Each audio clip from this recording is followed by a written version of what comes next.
আমরা সকলেই নিজের জীবনে কখনো না কখনো ব্যর্থ হয়েছি।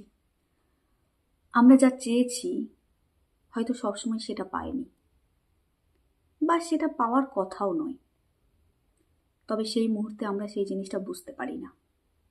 যেমন ভালো রেজাল্ট করা হতে পারে, পরীক্ষাতে অনেক রাত জেগে পড়াশোনার পরেও খারাপ রেজাল্ট হতে পারে, চাকরির পরীক্ষাতে ব্যর্থ হওয়া হতে পারে, অথবা প্রিয়জনের সঙ্গে ব্রেকআপ হতে পারে।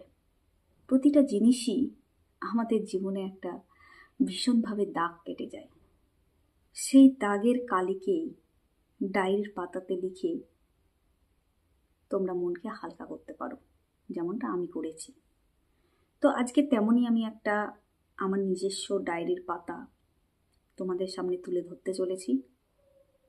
জানি না কে কতটা নিজের জীবনের সঙ্গে রিলেট করতে পারো, তবে ভালো লাগবে অবশ্যই।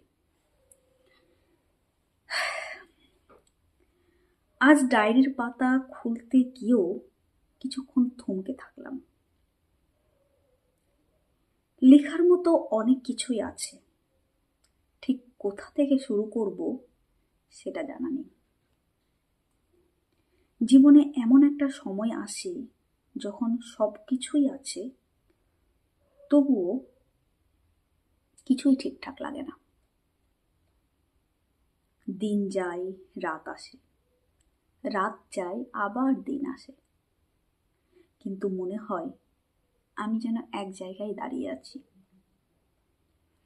চারপাশের মানুষ এগিয়ে যাচ্ছে, আর আমি শুধু নিজের সঙ্গে যুদ্ধ করে যাচ্ছি।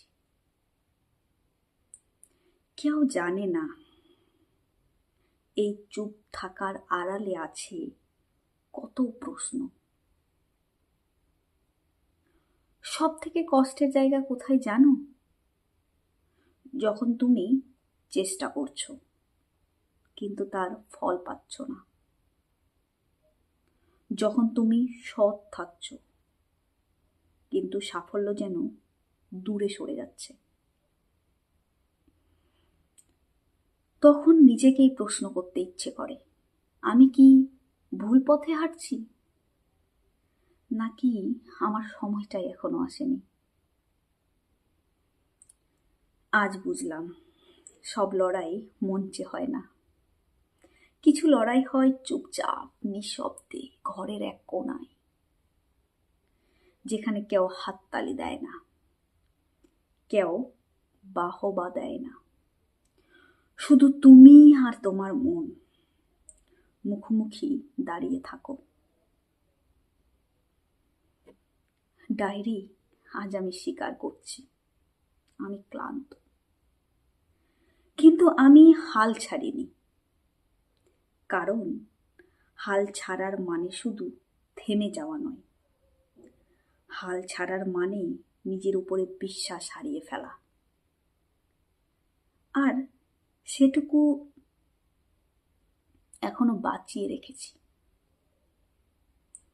সবচেয়ে অন্ধকার রাতটাই সূর্যের সবচেয়ে কাছের সময়।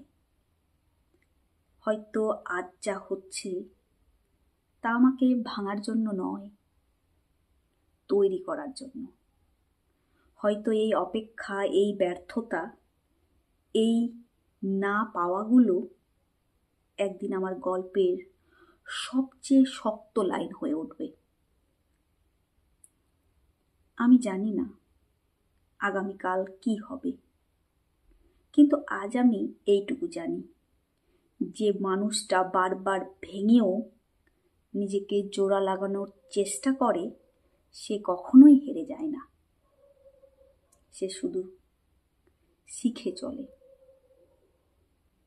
ডায়েরি আজ এখানে থামি, হয়তো কাল আবার লিখব, হয়তো আবার লড়াই করব, কিন্তু যতদিন আমি হাঁটছি ততদিন গল্প শেষ হয়নি। আর যে গল্প এখনো শেষ হয়নি সে গল্প একদিন অবশ্যই বদলে যাবে।